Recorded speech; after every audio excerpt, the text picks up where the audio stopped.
Dans l'actualité sportive de ce jour, il y aura un avant et un après 12 novembre dans les confrontations Burkina-Cap-Vert. Les statistiques ont été revisitées. Les étalons sont passés à la vitesse supérieure en domptant les requins bleus à domicile. Qui plus est, une victoire confortable qui propulse les Burkinabés à la première place du groupe D à l'issue de la deuxième journée des éliminatoires de Russie 2018. Les buts, les réactions et le débrief tout à l'heure avec l'ancien nouveau président de la Fédération burkinabé de football et Jean-Modeste Ouedraogo. En Europe et en Amérique latine, on dispute aussi les éliminatoires de Russie 2018. Les Cadors se sont une fois de plus fait respecter avec des scores remarquables à l'exception de l'Argentine qui a coulé au Brésil. Année élective dans les fédérations sportives burkinabées entre le chaud et le froid. C'est à la lutte au judo, il n'y a pas eu de heurts grâce au fair play. À la boxe, la tension était à son comble. Immersion dans ces assemblées générales électives dans ce magazine. Bonsoir à tous, merci de nous recevoir. Les étalons en conquistador à Praia pour la deuxième journée des éliminatoires de la Coupe du Monde Russie 2018.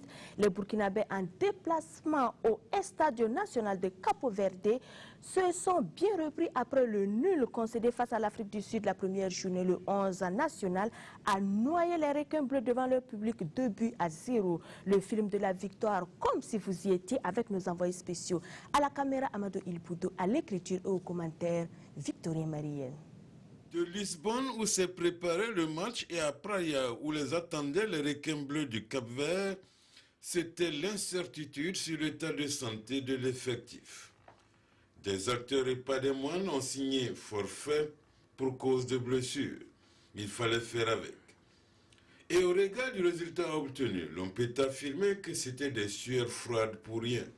Les retrouvailles entre les requins bleus du Cap-Vert et les étalons du Burkina Faso ont eu lieu sous les regards du président capverdien et du ministre des Sports et des Loisirs burkinabé.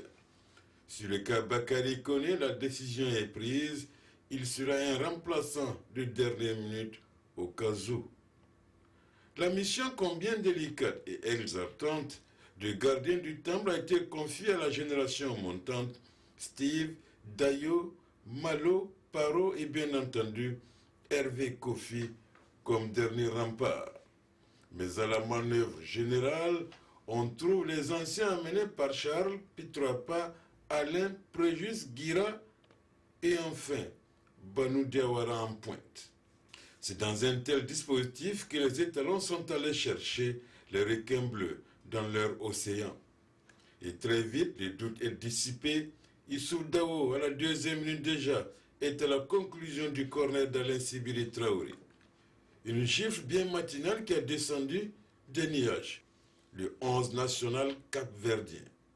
Si expliquant cela, ces ailés deviennent insaisissables. Entre les passages en force et les débordements en finesse, les étalons tiennent le coup. Et à la 28e minute, Jonathan Pitropa met sur orbite Préjus Nakoulma, qui du pied gauche sème la désolation dans le camp capverdien. Ça fait 2-0 jusqu'à la pause. Les 45 dernières minutes, les requins bleus auront tout essayé, tout combiné, mais rien n'y fit. La consigne est claire côté étalon, tout le monde attaque, tout le monde défend. Les Capverdiens, il faut le dire, n'avaient pas la baraka, c'était un jour sans. Les choses resteront à leur état, 2-0. Les étalons de Burkina rebondissent donc dans ce groupe D dont ils ont désormais le commandement. Gagner à l'extérieur, ce n'est pas évident. Contre le Cap-Vert, une très bonne équipe et qu'on a rarement battu dans le passé. Maintenant, ça montre que l'équipe a de la qualité. Souhaiter bon rétablissement aux blessés pour qu'ils puissent revenir plus fort pendant la CAN. Et c'est dire que quand on veut, on peut. Quand on est solidaire, tous ensemble. Ça n'a pas été le plus beau match, mais le plus important, on a gagné les 3 points. Et je félicite mes partenaires, l'entraîneur, le staff technique, les dirigeants, pour tout l'effort que tout le monde a fourni pour être là aujourd'hui. Et c'est une grande satisfaction pour nous tous. Nous, on venait ici avec l'obligation de faire un résultat. On savait que ça allait être difficile, mais dans notre tête, on s'est dit, on n'a pas droit à l'erreur maintenant. C'est vrai qu'on avait fait un match nul, on avait perdu des points. à Ouagadougou. Soit le Cap-Vert ou le Sénégal ou l'Afrique du Sud, nous ce soir on voulait quand même avoir nos 3 points pour pouvoir quand même être bien placé encore. Donc maintenant il faut qu'on continue à travailler, à mieux se concentrer parce qu'on sait que si on est bien compact, on est un groupe, si on travaille bien ensemble, on peut vraiment faire beaucoup de choses et je me dis que c'est que le commencement. Après l'Afrique du Sud, le jeune gardien Hervé Kofi a encore démontré qu'il est un espoir sûr. Bakary Koné, malgré sa blessure, a prêté main forte à la défense, prise sous plusieurs feux de l'adversaire en fin de partie. Moi, rentrer en coup de match comme ça, aider mes coéquipiers, c'est aussi important aussi. Ça, c'est l'état d'esprit du groupe. On voit maintenant que les étalons ont grandi. Ensemble, on arrive à faire des grandes choses. Il y a eu plus de peur que de mal donc. Les étalons sont allés à Praia sur la pointe des pieds peut-être, mais encore plus concurrents que d'habitude. Quand on marque en extérieur, première, normalement, la sérénité et la capacité de se dire c'est mieux. Aujourd'hui, nous sommes très efficaces. Sur les 2 derniers matchs, Botswana et Sud-Afrique, on a beaucoup joué. On a créé 10 chances de but, mais on a marqué 1 ou 2. Aujourd'hui, c'est l'efficacité 1000%, 3 chances de but, et c'est ça qu'on veut. On a géré, on a joué avec la montre, on a joué avec le temps, c'est normal, on ne doit pas marquer 3e, on doit marquer 3e si la chance arrive. On doit gagner le temps, on doit casser le rythmique, on doit jouer encore avec l'intranquillité de l'adversaire. Et voilà. C'est les 3 points qui comptent, peu importe la manière, et on a été bon. Et tactiquement, on a été très très bon. Les consignes, je pense, ont été très très respectées. Et il n'y a rien à dire. Hein. On a très bien joué. On aurait dû peut-être en deuxième mi-temps faire le break, marquer un 3e pour se mettre à l'abri. Mais bon, Dieu nous a vraiment aidés.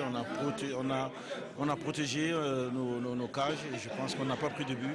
C'est l'essentiel, on a pris les 3 points. Et de l'autre côté, on apprend que le Sénégal a perdu. Donc on se rend compte que vraiment le Burkina, nos garçons, ils sont bons. Quand même, il faut les valoriser.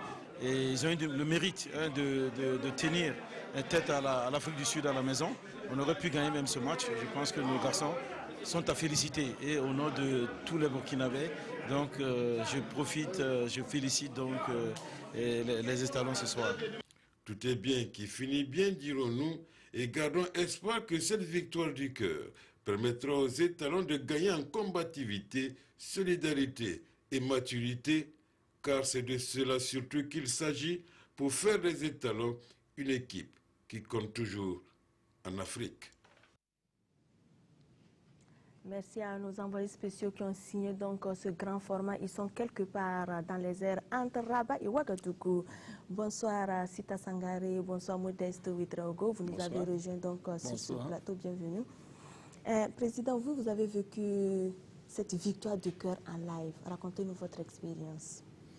Non, je pense que les étalons nous ont agréablement surpris parce que habituellement, on a des difficultés à rentrer dans nos matchs. Mais c'est vrai qu'on a constaté déjà contre l'Afrique du Sud, on était bien rentré.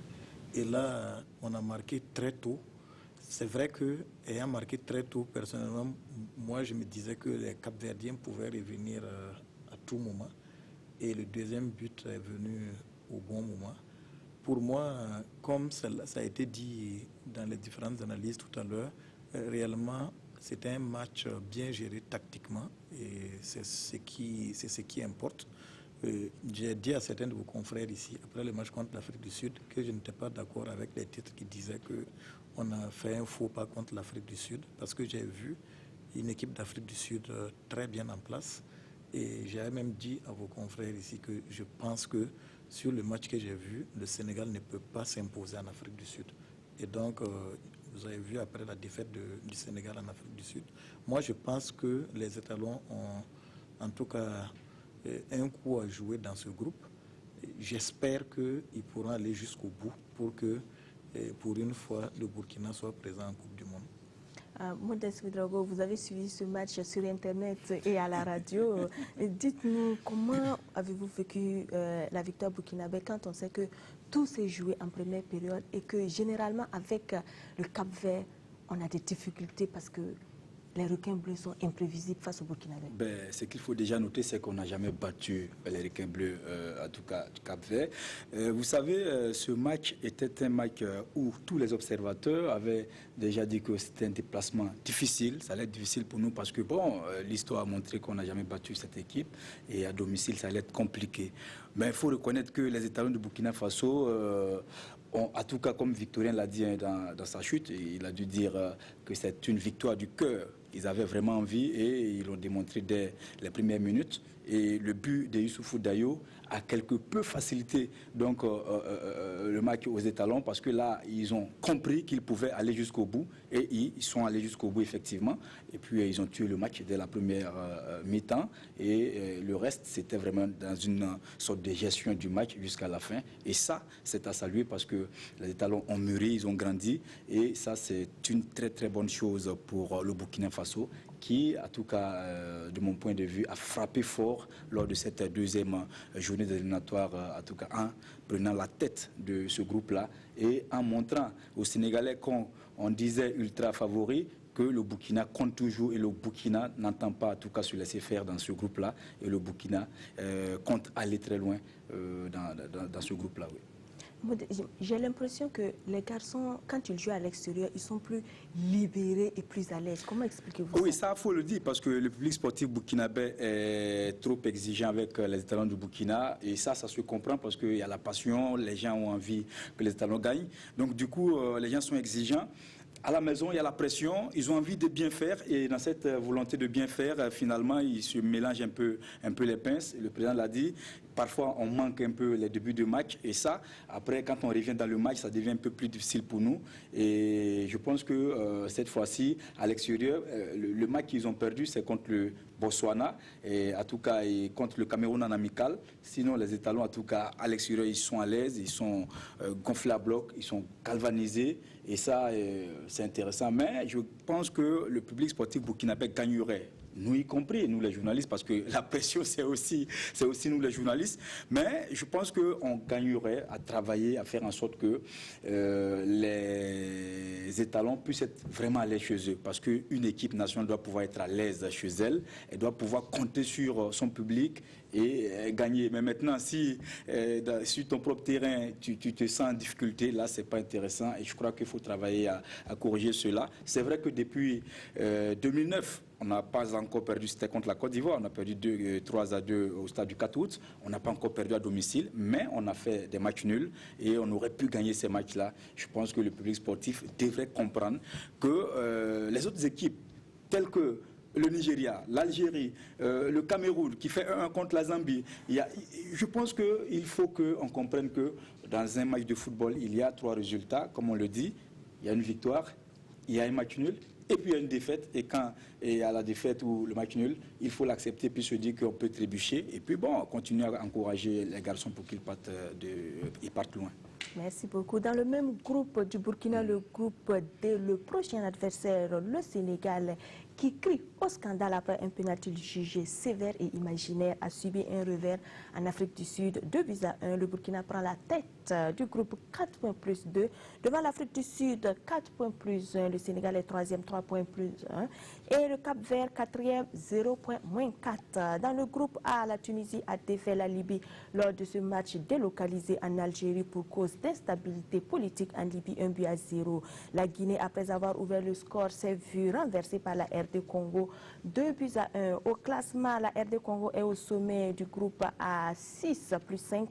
Devant la Tunisie, 6 plus 3. La Guinée, 0-2 et la Libye, 0-5. Dans le groupe B, le Cameroun a in extremis sauvé les meubles, un but partout devant la Zambie. Le Nigeria a corrigé l'Algérie, 3-1 et se classe premier. 6 plus 3 suivent le Cameroun, 2 points. La Zambie, 1 point moins 1 et l'Algérie, 1 point moins 2. Dans le groupe C, série de matchs nuls et vierges entre le Mali et le Gabon. Et dans le match Maroc-Côte d'Ivoire, la Côte d'Ivoire est toujours leader, 4 points plus 2. Le Gabon et le Maroc se disputent la 2e place, 2 points chacun. Et 4e, le Mali, 1 point moins 2. Dans le groupe E, l'Ouganda a surpris le Congo-Brazza 1-0. Et l'Égypte signe son retour donc au premier plan en se payant le Ghana 2-0. L'Égypte domine ce groupe 6 points plus 3 à 2 longueurs de l'Ouganda 4 points plus 1. Le Ghana est troisième 1 point moins 2 et le Congo-Brazza 0 point moins 2. La troisième journée de ces éliminatoires se poursuivront le 28 août 2017. Avant de revenir à vous, messieurs, sachez qu'en Europe aussi, ces éliminatoires font rage. Dimanche, le Portugal a corrigé la Lettonie 4-1. La Belgique a régalé en donnant une leçon de foot à l'Estonie 8-1. Les Pays-Bas en déplacement au Luxembourg se sont imposés 3-1. L'Espagne a baladé la Macédoine 4-0. C'est sur ce même score que l'Italie a refroidi le Liechtenstein. Le pays de Galles a été tenu en échec 1 but partout par la Serbie. La France a disposé de la Suède 2-1. Vendredi, jour de match. Objectif, distancer les Suédois co-leaders du groupe A. On y va. Allez mec, on y va. Mais après une bonne entame, les Bleus trop statiques ne parviennent pas à percer le verrou scandinave. Seul Payet, puis Pogba tentent leur chance lors d'une décevante première mi-temps. Et le scénario se complique encore en seconde période. C'est lui qui frappe ce coup. Oh, Forsberg! Et c'est lui qui vient ouvrir le score pour la Suède à la 50. Paul Pogba égalise immédiatement son 8e but en équipe de France, bien servi par Dimitri Payet, le sauveur des Bleus. 8 minutes plus tard, le Réunionnais donne l'avantage aux tricolores. Et ça fait 2 pour les Bleus grâce à cette frappe enroulée de Dimitri Payet. L'arbitre, loin d'être parfait de part et d'autre, oublie un léger hors-jeu de Griezmann. Payet en profite. L'équipe de France s'impose 2-1 et peut communier avec le public d'un Stade de France, une nouvelle fois à guichet fermé. L'équipe de France conforte sa première place du groupe A. Alors les Bleus ont-ils déjà un pied à la Coupe du Monde en Russie? Prochain rendez-vous dans ces qualifications au Luxembourg en mars, puis en Suède au mois de juin. En attendant, les Bleus tenteront de finir l'année 2016 par une 14e victoire qui constituerait un nouveau record dans l'histoire de l'équipe de France. Et il n'a fallu qu'une seule mi-temps à la Squadra pour faire la différence. 4 buts dont celui de Ciro Immobile. Et puis imité quelques instants plus tard par Andrea Bellotti. Voilà, l'Italie est au coude à coude avec l'Espagne en tête du groupe G. Et puis l'Espagne justement qui a déroulé face à la Macédoine. Même tarif, 4-0 avec notamment ce but de Nacho Montréal. Et puis en fin de match, c'est le vétéran de Bilbao, Aritz Aduriz, 35 ans, qui clôt le récital. L'Espagne est en tête de son groupe à la différence de buts. Et le Pays de Galles de Gareth Bale n'y arrive pas dans son groupe de qualification. Pourtant, la star du Real Madrid avait encore une fois montré la voie face à la Serbie à ses coéquipiers. Mais les Gallois se font rejoindre en toute fin de match. Le Pays de Galles est 3e et jouera déjà sa survie au prochain match. Ce sera en Irlande. En Amérique du Sud, avant de se retrouver ce mardi pour la 12e journée, jeudi la Colombie, malgré le retour de El Tigre, Falcao a été neutralisé par le Chili 0 but partout. Le Brésil de Neymar a malmené et écrasé l'Argentine de Messi 3-0. Un Brésil euphorique, un record pour Neymar. L'Argentine de Messi surclassée est en grand danger. Stade Mineirão de Belo Horizonte, un mauvais souvenir pour le Brésil. La Seleção s'était faite ridiculiser par l'Allemagne en demi-finale de sa Coupe du Monde. Le peuple brésilien rapidement soulagé. 25e minute, Neymar à une touche de balle lance Coutinho. À la bombe, à nouveau. Juste avant la pause, Neymar double la mise et entre dans le cercle très fermé des joueurs brésiliens à avoir inscrit 50 buts avec la Seleção. La domination brésilienne continue en seconde période. Paulinho conclut le festival brésilien. Score final 3-0. La situation de l'Argentine est inquiétante. L'Albi Céleste est 6e et elle est pour l'instant éliminée. L'Argentine affronte la Colombie mardi dans ce qui ressemble déjà à un match coup près. Radamel Falcao n'a plus porté le maillot colombien depuis 1 an. Alors quand l'idole foule la pelouse de Barranquilla, l'émotion est au rendez-vous. 50 000 supporters chantent à l'unisson l'hymne colombien.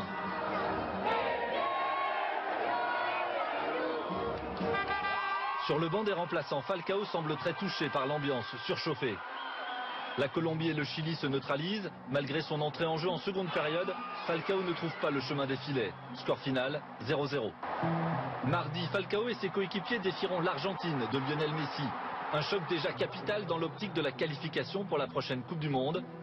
El Tigre a faim de but, une occasion rêvée pour se rassasier.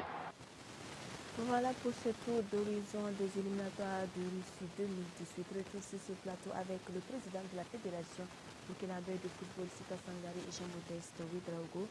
Sita Sangare, dites-nous comment les Italiens ont accueilli votre réélection à la tête de la FPF.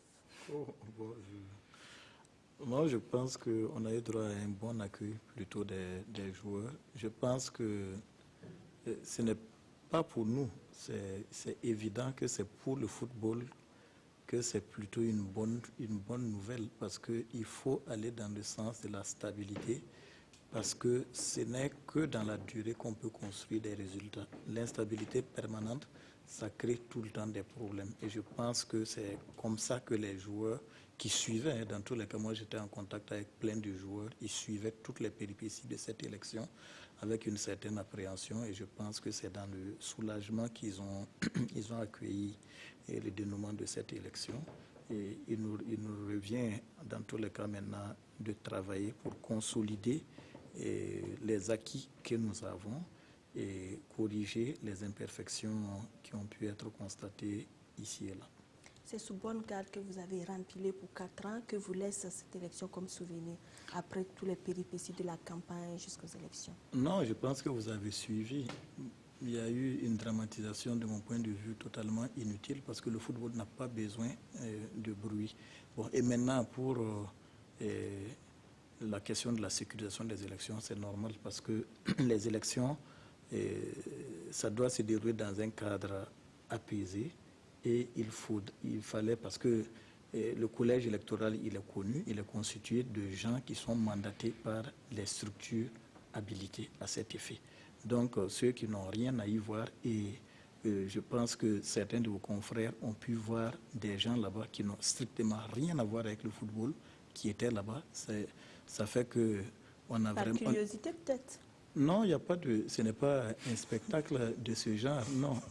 Parce que c'est plutôt une échéance importante pour le football. Il faut laisser les gens gérer ces élections. Parce que dans tous les cas, on sait qu'en vous déplaçant, vous n'allez pas avoir accès à la salle. Et donc, il fallait prendre les mesures pour prévenir tout débordement. Parce que c'est ça aussi, gouverner, c'est prévoir. Et il fallait permettre à ceux qui sont dûment mandatés d'effectuer leur rôle en toute sérénité. Non. Il y a eu une fracture avant ces élections avec les démissions en cascade. Comment comptez-vous réconcilier la grande famille du foot? À ce qu'il parle, vous êtes très rancunier. Je dois d'abord dire, bon, cela revient à ceux qui le disent. Il faut laisser la paternité à ceux qui disent ce qu'ils veulent. Il y a plus rancunier que moi. Moi, je suis un homme plutôt ouvert, contrairement à ce que ceux de mauvaise foi, ils avancent. Je pense que vous avez parlé tantôt de démission en cascade. Je m'insurge vraiment en faux contre cela. Il n'y a pas de démission en cascade. Vous avez vu sur le comité, en fait sur les 15 membres du comité exécutif, vous avez 4 démissions en tout et pour tout. Si 4 sur 15, ça fait en cascade. Bon, moi, je donne... Ça fait plusieurs démissions quand même. Non. Il y a 4 sur 15. Ça fait moins, ça fait très loin de la moitié. Ça fait même pas le tiers. Ça fait 11. Voilà, ça ne fait pas le tiers. Voilà. Donc, non, il faut relativiser. Je pense qu'une association, le principe, on y adhère librement et on peut partir librement. C'est comme ça qu'il faut comprendre les choses. Moi, je ne vois aucun problème et vous comprenez très bien que ces démissions sont intervenues en fin de mandat. Ça veut dire clairement que les uns et les autres faisaient leurs petits calculs. Ils ont peut-être estimé qu'au vu de la configuration, ils n'avaient peut-être pas de chance d'être repositionnés ou plutôt d'être positionnés comme ils l'entendaient. Et c'était libre à eux de partir. Donc ça, ce n'est pas du tout un problème. Je pense que c'était plutôt une bonne chose pour le comité exécutif parce que ça a permis d'achever de manière sereine ce mandat. Parce que si vous avez des gens qui sont assis et qui ont d'autres pensées que la construction même du football, ça pose des problèmes. Ceci étant, la campagne est vraiment derrière nous. Et comme nous l'avons dit dès l'élection, nous allons très rapidement nous attaquer aux différents problèmes. Ce que vous avancez, moi je peux vous assurer que nous connaissons les problèmes. Voilà, il y a des problèmes de bonne foi qui sont avancés, nous allons les régler. Les problèmes de mauvaise foi, je pense que c'est derrière nous. Nous n'allons pas perdre du temps à vouloir régler. Et quels sont ces problèmes de bonne foi là?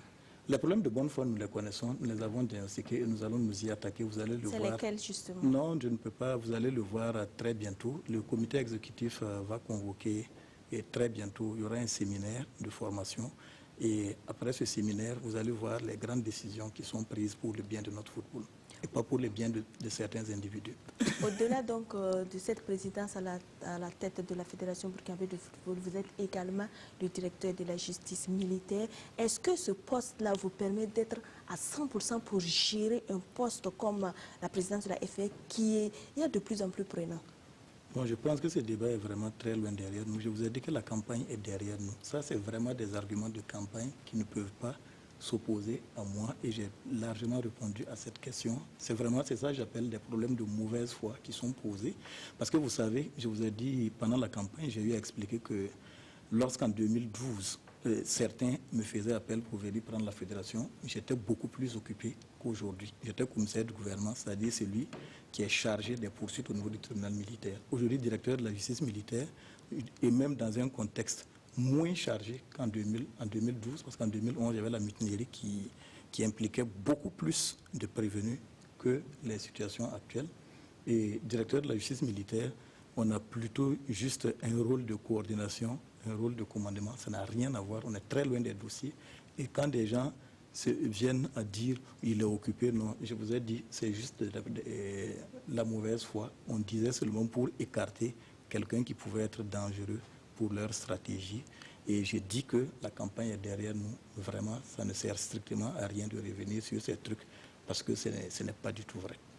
Pensez-vous aller jusqu'au terme de votre mandat au cas où il y aurait fiasco à la CAN Gabon en 2017? On dirait que vous êtes dans une logique de putschiste. Non, pas du tout. Je vous pose des questions, on en discute. Écoutez, je vous dis qu'il ne faut pas, ce n'est même pas bien en début de mandat de poser ce genre de problème. L'essentiel, je vous ai dit qu'on ne construit rien de bon dans l'instabilité permanente, dans la complotite. Il faut laisser, il y a un mandat clair. Je pense que le collège électoral s'est exprimé de façon très claire et très nette. Il faut laisser le comité exécutif mener à bien son travail. Nous ne sommes pas là, nous n'avons pas à régir. Vous savez, on règle les problèmes au cas par cas. Ceux qui vont poser des problèmes, je pense que le fort du mandat que nous avons, les réponses appropriées seront données. Nous sommes élus pour mettre en œuvre un programme pour le bien-être de notre football et rien ne pourra nous écarter de ce chemin. Avant de revenir à vous, nous allons partir à Bobo-Dioulasso où se joue la Coupe de la Ligue de l'Ouest. Samedi au Stade Obi, il y a eu un alléchant derby ASFP-RCB. Les Tigres ont proclamé leur tigritude devant les Buffles 2-1. Drissa Traoré, Bernard Bayala. Permettre aux équipes de la 2-1 de la Ligue des Hauts-Bassins de mettre en jambe leurs différentes équipes et surtout de voir les nouvelles recrues en situation de jeu pour bâtir des équipes compétitives pour l'entame du championnat national, c'est l'objectif de ce tournoi. Et pour cette 4e journée, il n'y avait pas meilleure affiche que le duel local ASFB-RCB. Les deux équipes se jettent dans la partie dès l'entame. Si la rencontre est équilibrée, c'est le RCB qui est plus réaliste avec ce but de la 25e minute signé Moussa Berté, l'une des nouvelles recrues de Racing Men venues du Mali. On continue de dérouler dans les deux camps. La SFB qui pêche dans la finition devant le but adverse. 32e minute, Draman Kabori qui corse l'addition sur ce beau coup franc de Foussine Béao pour le Racing Club de Bobo-Dioulasso. Les jeunes noirs qui tentent de relever le défi. Ils réduisent ici le score à la 40e minute, but signé Sekou Sidibé. Mi-temps, 2-1 pour le RCB. Au retour des vestiaires, la SFB qui appuie pour refaire son retard, le RCB qui résiste. Les jambes commencent à devenir lourdes. Le match qui devient plus physique. 70e minute, la SFB qui passe à côté de l'égalisation. Dans les dernières minutes, c'est encore la SFB qui rate le coach avec ce loupé royal de Labine Ouattara sur cette passe lumineuse du capitaine Kofi Kwaku Antoine. Score final, 2-1 pour le Racing Club de Bobo-Dioulasso. Ce tournoi est le bienvenu car avant le début de la saison, ça nous permet de faire des réglages et de tourner l'effectif avant le début de la saison. Je crois que ça nous a donné quand même, à moi particulièrement, beaucoup d'idées pour la suite quand même de la préparation et pour aborder d'une manière sereine quand même le championnat national. Nous sommes dans le travail foncier, il faut se dire que les jambes sont encore lourdes et effectivement il y a beaucoup qui ont des problèmes de positionnement sur le terrain et surtout au moment de récupération.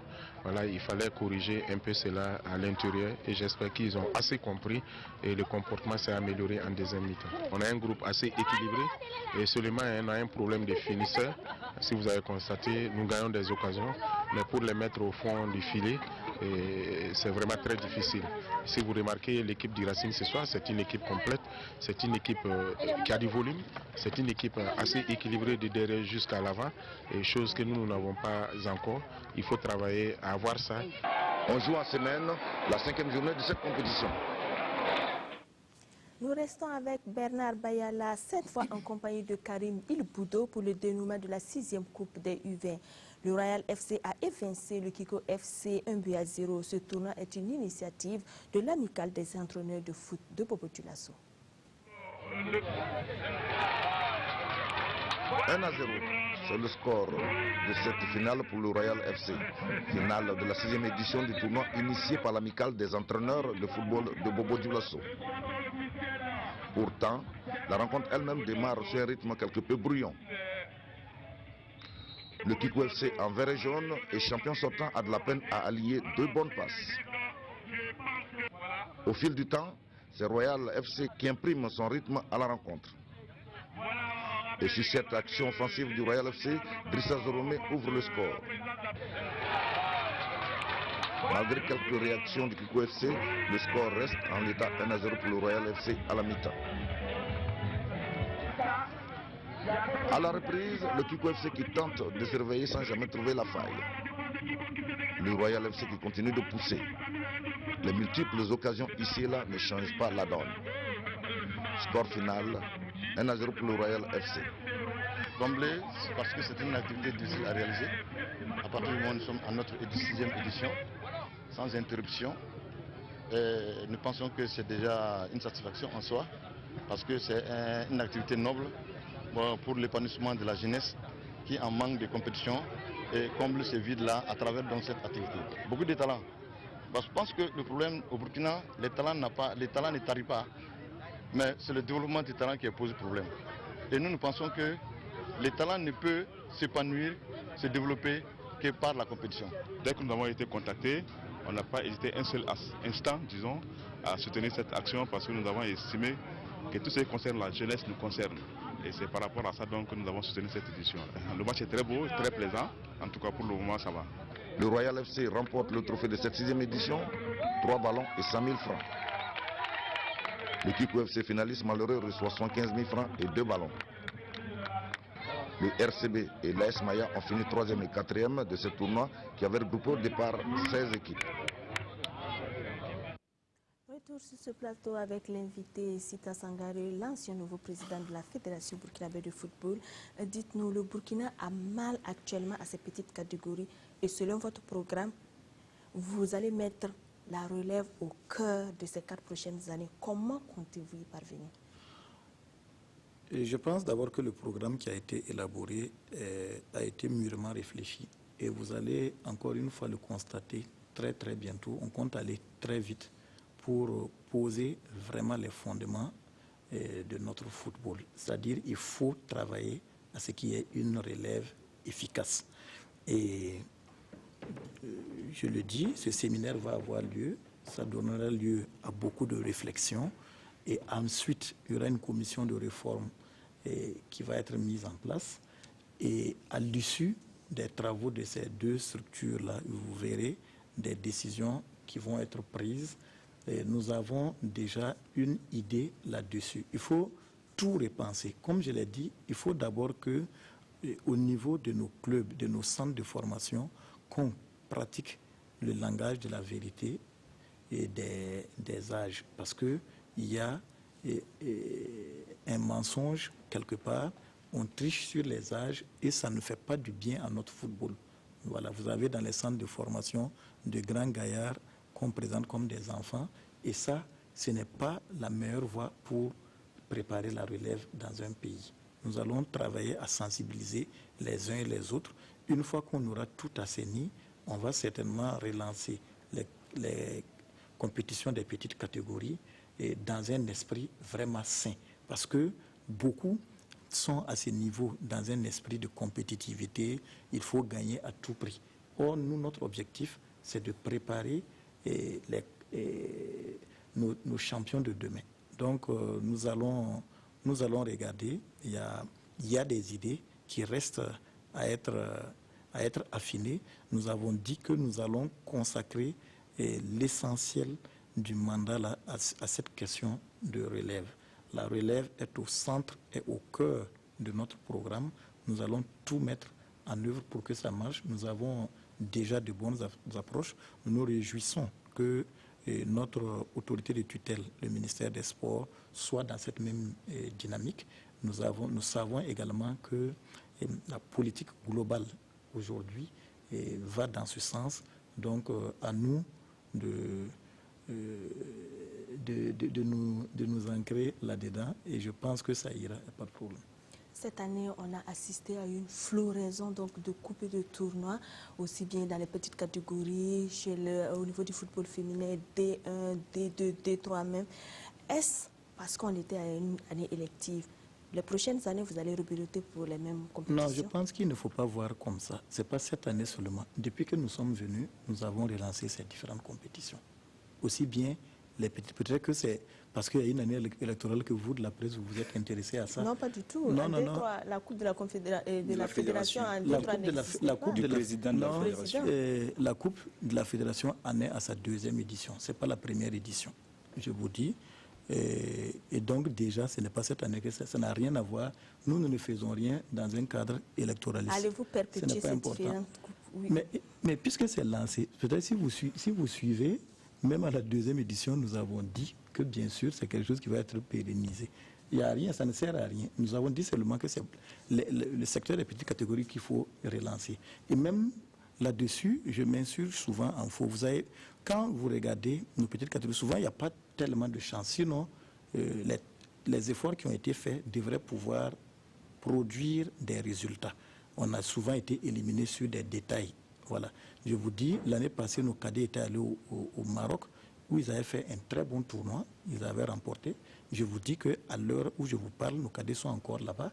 Ils ont gagné leur premier match 6-0, s'il vous plaît. C'est pour dire que au Burkina, on a tendance très souvent à se minimiser. Moi, je pense qu'il y a des choses, si nous corrigeons certaines choses, j'ai la faiblesse de croire que nous avons souvent des cadres qui sont bien, la formation, mais je dis que si la vérité des âges est rétablie, parce que très souvent, en petite catégorie, on a eu des problèmes, parce qu'au moment d'affronter la compétition, on a éliminé des jeunes sur lesquels les coachs comptaient. Et lorsqu'on les élimine, toute la préparation a été faite en comptant sur ces jeunes. Ceux qui les remplacent ne peuvent pas avoir le même temps de préparation que les autres et ça nous a handicapés. C'est pour ça que j'ai dit qu'il faut qu'on travaille à ce que, au niveau de l'IRM, on ne prenne même pas de joueurs ou qu'on en prenne le chiffre le plus faible possible. Voilà, c'est un peu ces détails. En tout cas, nous allons travailler, nous avons la volonté, mais je dis, on dit qu'une seule main ne peut pas ramasser le couscous qui est versé. Il faut que tous tirent dans le même sens. C'est pour ça, les polémiques inutiles, moi, ça ne m'intéresse pas. Je veux qu'on tire dans le bon sens, que chacun fasse des constructions et des propositions constructives pour sortir nos petites catégories. C'est-à-dire que dire que nos petites catégories, ça ne va pas. Pour moi, ce n'est pas grand-chose. Les petites catégories au club de D1? Ça, c'est l'idéal. Vous savez, quand vous regardez la bourse, la convention qui a été signée entre les clubs et la fédération, d'une part, entre la fédération et le ministère des Sports et des Loisirs, d'autre part, c'est très clair, on avait subordonné le déblocage des tranches futures de la bourse à l'existence de petites catégories au sein des clubs. Nous allons être très certainement intransigeants là-dessus. Il faut que nos clubs aient des petites catégories en leur sein. C'est ça qui est bien. Quand nous parlons de relève, c'est pour ça que je l'ai dit tantôt, la politique de relève est au centre de notre programme. Nous allons certainement sensibiliser les clubs encore une fois de plus pour qu'ils aient des petites catégories chez eux.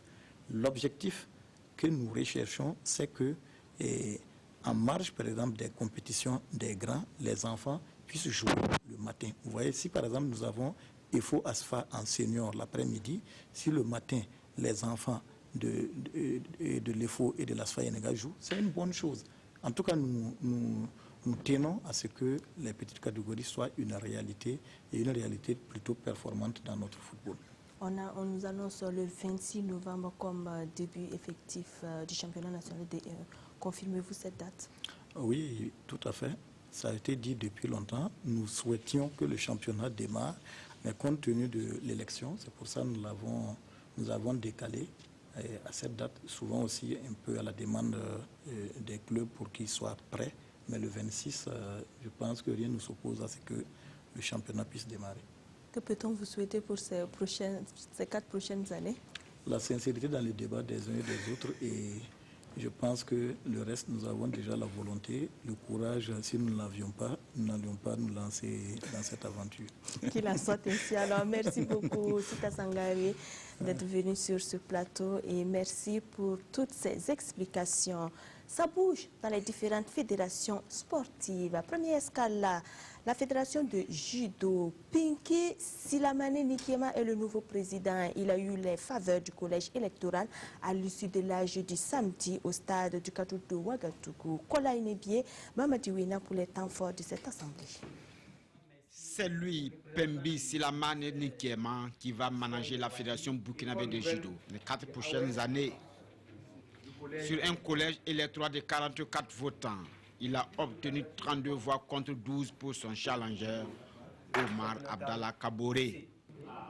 Pembi Nikema sera à la tête d'une équipe de 11 membres, à laquelle il faut adjoindre 2 commissaires aux comptes. Le tout nouveau président de la Fédération burkinabé de judo ne débarque pas en terrain inconnu. Avant cette nouvelle charge, il était vice-président de l'AS Douane. Je suis effectivement ému, comme vous l'avez dit, mais également, je suis animé par un sentiment d'appréhension, vu les tâches et les difficultés qui nous attendent. Mais je fais confiance à mon équipe et à toute la famille du judo, avec qui nous allons ensemble relever les défis qui vont. C'est un programme basé sur 4 grands axes que l'équipe de Pembi Nikema compte mettre en œuvre pour amener plus haut le judo burkinabé. Quant à mon équipe et moi, nous sommes engagés lors donc, de la campagne à faire en sorte, dans l'union bien sûr sacrée de tous les judokas, à faire en sorte donc que le judo retrouve donc ses lettres de noblesse. Et cela, c'est dans l'union, les perdants comme les gagnants, tous ensemble, que nous pourrons donc réaliser ce projet. Et pour la réussite de ce programme, il pourrait bien compter sur Omar Abdallah Kaboré, qui avait à quelques points près les mêmes ambitions. C'est la famille du judo qui gagne. Je fais partie de cette famille et je reste dans la famille. Je félicite mon adversaire. Donc il a tous mes encouragements et je suis disponible pour travailler à ses côtés, pour œuvrer pour que le judo avance. Je vois l'avenir du judo burkinabé en rose. Avec le programme que mon candidat a présenté, nous avons pratiquement les mêmes points. Donc je suis heureux de voir qu'il a les mêmes préoccupations que moi en ce qui concerne le développement du judo au Burkina Faso. Pembi Nikema succède à Idrissa Korogo dont la volonté était de laisser les destinées du judo burkinabé à plus jeune que lui.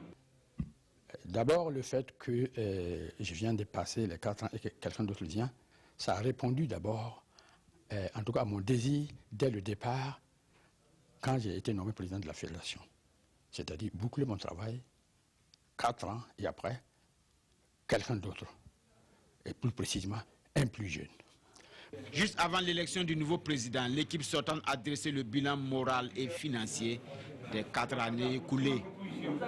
Tout n'a pas été parfait, loin s'en faut. Mais le bureau sortant retient surtout 2 participations au championnat du monde avec Séverine Lébier et la qualification sur le terrain de Rachid Sidibé pour les JO de Rio. À la la Fédération burkinabé de boxe, c'est dans une ambiance tendue que les élections ont eu lieu. À défaut d'adopter les bilans moraux et financiers du bureau sortant, les clubs et les ligues ont porté leur choix sur Abdraman Koné Tine au détriment du président sortant Valentin Ouedraogo désavoué. Explication Moussa Ouedraogo, Jean-Victor Ouedraogo. La crise qui couvait au sein de la Fédération burkinabé de boxe a fait une victime du nom de Valentin Ouedraogo et propulsé à la tête de la structure Abdraman Koné Tine. L'Assemblée générale de la Fédération de boxe s'est déroulée dans un climat délétère. Le bureau sortant, présidé par Valentin Ouedraogo, n'a pas mis à la disposition des responsables des ligues et des clubs les rapports moraux et financiers de ces 4 années à la tête de la structure. D'où l'indignation de certains membres. Ma question est relative au bilan financier. Je voudrais savoir, à votre prise de fonction, quelle était la trésorerie? Voilà. Ensuite, en termes de recettes, combien le ministère a alloué à la fédération durant les 4 ans en termes de dépenses pour pouvoir faire l'équilibre? Combien la fédération a dépensé et actuellement, quelle est la trésorerie? De toute façon, on n'a pas eu de brochure. Le bilan financier, le bilan moral, on notait toujours au délégué qui venait. Je ne sais pas pourquoi on n'a pas eu à le faire, ni au sonorisation, ça a été toujours fait. Il y a plus de 10 ans qu'on n'a plus. Bon, on n'est plus au tâtonnement. Acculés, les responsables finissent par céder à la requête de la famille du noble à burkinabé. La Fédération burkinabé de boxe a reçu la somme de 301 millions de francs CFA durant son mandat. Quant aux détails des dépenses, le bureau sortant de Valentin Ouedraogo invite tous ceux qui veulent voir clair dans sa gestion de se référer aux archives du ministère des Sports. Ce que nous n'avons pas donné, les détails, et je veux rassurer les gens, quand nous allons finir la présentation là, les détails qui sont envoyés au ministère pour justification là, ça y est là, les doubles, on envoie au ministère. Et il y a des doubles de dossiers qui sont à la fédération. Nous allons les rassembler dans les détails. À mon arrivée, le compte était créditeur de 133 433 francs. C'est ce que j'ai retrouvé. Et j'ai pris au mois de la passation avec les documents. Les choses ont failli dégénérer quand l'équipe sortante a refusé de rendre sa démission avant les nouvelles élections. Aujourd'hui, la télé est en train de vous montrer ici. Là. Si nous passons ça à la télé, que c'est vous qui organisez les élections. Nous ne sommes pas là pour organiser. C'est pas ça. Nous sommes là uniquement dans le cadre sécuritaire. Oui, c'est du métier comme toi. On est bien d'accord. Voilà, et chacun connaît sa mission. Je dis, nous sommes là uniquement dans le cadre sécuritaire. Faites votre travail. Voilà. Le président ainsi que son équipe, on va vous inviter. Comme les autres insistent, que vous fassiez donner notre démission avant. Finalement, la raison a prévalu, même si la démission est intervenue sous la pression de l'Assemblée. Nous sommes au terme de ce mandat. Nous démissionnons sur les faits et laissons le collège électoral et la supervision mettre en place la nouvelle structure. Seul candidat à sa propre succession, le président sortant a été désavoué. Sur 35 votants, 26 personnes ont voté non, 8 personnes ont voté oui et une abstention. Par rapport à la liste de M. Ouedraogo Valentin qui a été soumise à l'appréciation du collège électoral, on a oui, 8 voix, non, 26 voix, abstention, 1 voix. L'Assemblée générale peut recevoir des candidatures séances tenantes, auquel cas les postulants disposent d'un délai de plus 15 jours pour déposer leur dossier. La candidature suscitée sur le champ est celle d'Abdraman Koné, auparavant recalée pour diverses raisons. Après les votes, il récolte sur 34 votants, 27 oui, 5 non, 1 nul et une abstention. Conformément à la directive qui indique qu'il faut la majorité absolue, dans notre cas qui est de 18 voix, la liste de M. Abdraman qui a été soumise à l'appréciation de l'Assemblée a été validée.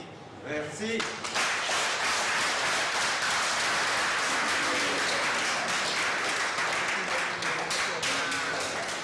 Une chose est de travailler, une chose est de distribuer de l'argent aux gens. Moi, je ne suis pas pour le principe de distribuer de l'argent aux gens. C'est ce principe qui est rejeté, donc je m'en vais et je laisse les gens gérer comme ils veulent. Si nous sommes au pouvoir, je crois que ce n'est pas pour se remplir les poches, mais plutôt pour de penser à ceux-là qui vous écoutent. Et je crois que ceux-là n'allons pas le trahir. Et je le dis ici, au début, c'était la parole. Et la parole était avec l'homme. Et la parole était Dieu. Donc ça veut dire que celui qui ne prend pas sa parole, en réalité, n'est pas un homme pour nous. Donc pour nous, j'aimerais que Dieu, dans sa grandeur, j'aimerais avec votre bénédiction également, que vous puissiez nous suivre. Comme j'aime le dire, Jean 13, verset 35, a toujours dit qu'il faut prôner l'amour. Aime ton prochain pour que ton prochain puisse t'aimer. Et cet amour-là, nous allons tendre la main à même ceux-là, puisque c'est une famille, comme je l'ai dit, nous allons tendre, n'est-ce pas, cette main à ceux-là même qui se disent qu'on a fait le push.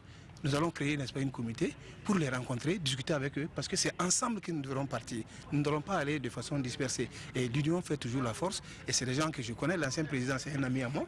Et j'ai toujours dit au début que je ne vais pas contre une personne, mais je peux aller contre une idée.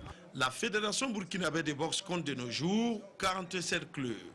Le nouveau bureau conduit par Abdraman Koné a refusé d'adopter les rapports moraux et financiers. La nouvelle équipe compte 21 membres, dont 12 membres issus du bureau sortant. C'était vraiment chaud comme sur un ring de boxe. À la lutte, il n'y a pas eu de suspense, encore moins de passe verbale. Pierre Badiel, crédité d'un bilan satisfaisant, a été reconduit pour 4 ans. Moussa Ouedraogo avec cette fois Kalfa Ouattara. Un plébiscite. C'est ce que les délégués présents à l'Assemblée générale élective ont accordé à Pierre Badiel.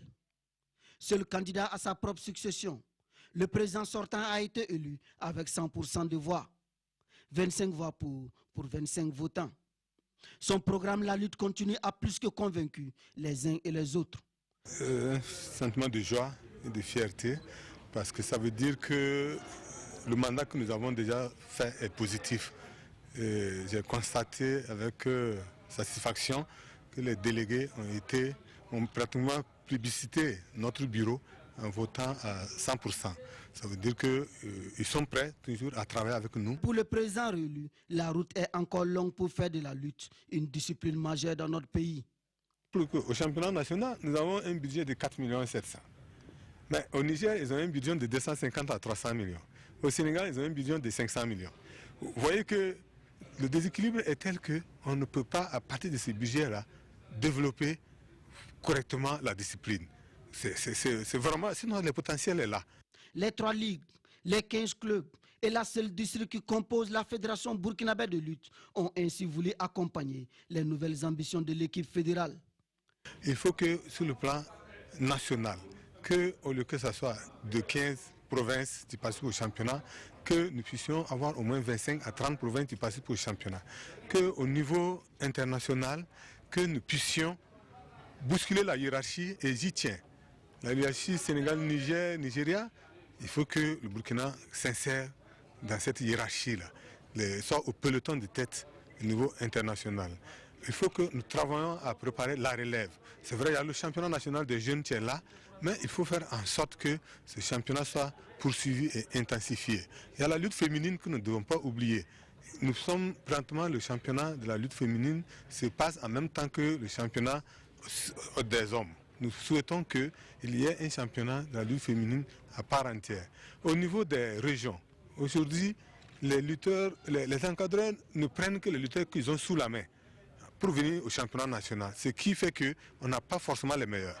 Nous allons organiser des championnats au niveau des régions, ne serait-ce que les grandes régions, pour faire les sélections, ce qui pourra augmenter le niveau du championnat national, ce qui pourra augmenter le niveau des lutteurs pour l'équipe nationale. Tant que nous ne sommes pas devant le Sénégal, tant que nous ne sommes pas devant le Niger, la lutte doit continuer et on doit persévérer. Une assemblée générale élective qui s'est déroulée sans accroc sous les vigilants du ministère de tutelle. Je suis content de l'ambiance que nous avons pu vivre et où on sent que les acteurs ont été bien préparés, qu'ils se sont bien organisés et ils nous ont montré quand même un modèle de démocratie, de choix de leurs dirigeants comme on voudrait le voir. Fort de 15 membres, le nouveau bureau donne rendez-vous aux amoureux de la lutte pour les premières activités de l'ère Pierre Badiel II. En bref, au Scrabble, Jean-François Nian, après un passage de 4 ans apprécié et non candidat à sa propre succession, a cédé son fauteuil à Issoufou Lougué, seul candidat qui a par ailleurs fait le plein de voix, 23 sur 23 votants. Modeste Ouedraogo, dites-nous, on dit que c'est du bénévolat, tout le monde se plaint qu'il n'y a pas de soutien, mais quand les élections arrivent, les gens se bousculent. Pourquoi? D'abord parce que les uns et les autres sont animés par la passion des disciplines sportives. Mais aussi, il faut reconnaître que par moments, ce n'est pas simple, hein, Christelle Paris. Ce n'est pas simple parce que parfois, on ne va pas dire que c'est seulement la passion qui anime les gens. Il y a aussi d'autres éléments. Parce qu'être un président d'une fédération, ça t'ouvre aussi des portes. Et cela amène les uns et les autres aussi à se bousculer pour occuper la tête de ces disciplines sportives-là. Qu'à cela ne tienne, de toutes les façons, ce qu'on va dire de façon générale, c'est que cette année, ça a été vraiment très houleux. Ce n'est pas partout. Mais il y a quand même des fédérations où ça a été un peu chaud et ça continue. Hein, ce n'est pas fini. Au basket, il y a 2 candidats. Au karaté. En tout cas, il y a tellement de choses et on attend de voir. Mais ce qu'on va dire, c'est que est-ce que tout cela va, en tout cas, augure de belles perspectives pour le sport burkinabé? J'en doute très fort parce que les gens vont sortir de ces élections-là divisés et il va falloir travailler. Affaibli aussi, oui. Et il va falloir maintenant travailler à rassembler au lieu de travailler pour le développement de la discipline et on va perdre des énergies, en tout cas, inutilement, alors qu'on aurait pu faire économie de tout ça et puis travailler pour le développement du sport au Burkina. Merci beaucoup, Modeste Ouedraogo, pour ces analyses au cours de ce magazine des sports. Au Vietnam, l'heure est aux championnats nationaux sur le plateau de l'université Ouaga et Joseph Kizerbo. Les prétendants venus de toutes les régions ont fait valoir leur prouesse et savoir-faire en la matière. Rachid Sawadro, Ibrahim Sombier et Mamadi Wina pour les duels. 30 compétiteurs de 6 régions ont participé à ce championnat national 2016 de Vietnam. Outre les démonstrations, de nombreux combats ont permis de jauger le niveau des pratiquants. Sur le tatami, en finale, Amadou Tendano de Léo Vietnam Club en gants bleus se montre coriace et enchaîne les victoires dans la catégorie des plus de 15 ans. Suleiman Saorgo de Campus Vietnam Club lui a fait sensation dans la catégorie professeur, l'équivalent de 5 ans de pratique et plus. Nous avons préparé ce championnat dans des catégories, dans des conditions vraiment pas faciles. Surtout quand on dit campus, on a beaucoup d'étudiants, donc il faut bosser, il faut venir faire les entraînements. Des fois, on commence les entraînements à 18h30 et on finit à 21h. Le niveau, ça va, vraiment ça va. Mais comme c'est le fair play, on essaie de retenir les coups, surtout, pour qu'à la fin, il n'y a pas de blessés. Le championnat national 2016 de Vietnam s'est tenu dans une période de renouvellement des structures fédérales. L'instant dirigeant du Vietnam burkinabé se félicite tout de même de la tenue du championnat, malgré le retard et les imperfections enregistrées dans l'organisation. Les niveaux sont vraiment bons. Maintenant, on se dit que dans l'avenir, ça va bien monter pour les autres. Les difficultés, vraiment bon. Comme je viens de dire, c'est le problème financier qui a fait que jusqu'à présent, qu'on n'a pas pu organiser, ce n'est pas maintenant. Donc, on se dit qu'un jour viendra, avec le soutien des sponsors, avec le gouvernement, peut-être ça peut changer. Des médailles en bronze, en argent et en or ont été remises aux meilleurs de chaque catégorie. Et en plus des trophées pour les champions. En bref, l'AS Douane Basketball Dame a mis un terme à la suprématie de BAC Vision Future dans le championnat. À Bobo, la nouvelle championne a surpris son adversaire 44-42 en de le champion 2015-2016 et BAC qui a étrié et dérouté l'AS Gob 65-40. Le sport se conjugue aussi sur les chevaux dans ce magazine. Le 4e Grand Prix du président du Faso Kouri samedi sur l'hippodrome de Ouagadougou a vu le sac de Freedom de l'écurie Soleil d'Or. Il s'est démarqué après 2800 mètres et ce devant 16 autres concurrents. Roger Kam, Bangba David Kafando. La passion du cheval est toujours forte au Burkina Faso. Mais le manque d'infrastructures adéquates freine le développement des courses hippiques à l'hippodrome de Ouagadougou et engendre souvent des accidents. Oui, on a eu des nouvelles, ça va. Voilà, c'est juste des égratignures, mais par la grâce de Dieu, ils se sont sortis bien. Les défis que nous avons relevés, c'est surtout l'assurance des jockeys, que nous avons déjà entamé des négociations avec une maison d'assurance. Le sport équestre pour la paix et la cohésion pour un Burkina meilleur. C'est le message de la Fédération burkinabé des sports équestres à l'occasion de la 4e édition du Grand Prix du président du Faso. Au programme cette année, 3 courses de plat. La grande course dotée du prix du président du Faso s'est disputée sur la distance de 2800 mètres, soit 2 tours de piste de l'hippodrome de Ouagadougou, corde à gauche. Une course de tenue, une course réservée aux chevaux d'âge, des chevaux qui gagnent leur avoine au haut niveau.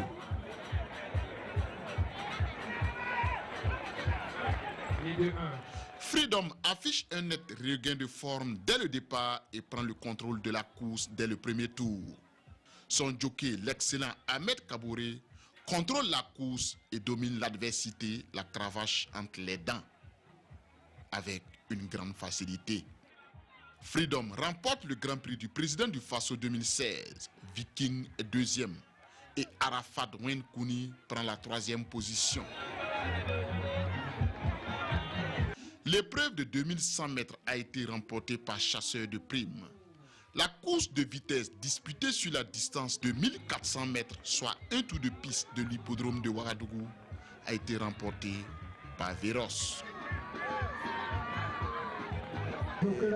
L'infrastructure n'est pas adéquate aux courses des chevaux. Donc c'est un peu ça le principal problème majeur.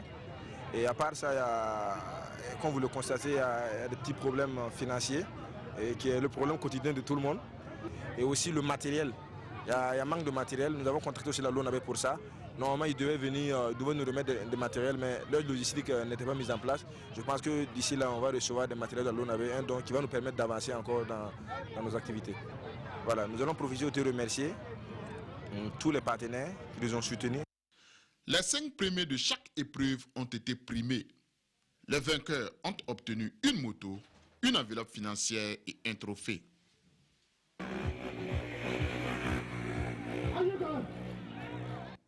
Le spectacle était vraiment au rendez-vous. Avant de prendre congé de vous, sachez que depuis dimanche, l'homme Tasmara n'est plus. Celui dont Pelé disait qu'il aurait dû être brésilien, le recordman buteur dans l'histoire de la CAN, Laurent Pokou, l'Ivoirien, buteur exceptionnel, est mort à l'âge de 69 ans, laissant la grande famille du foot et de nombreux fans dans la douleur. Paix à ton âme, champion. Merci de votre attention et votre fidélité. Excellente suite du programme sur notre chaîne nationale.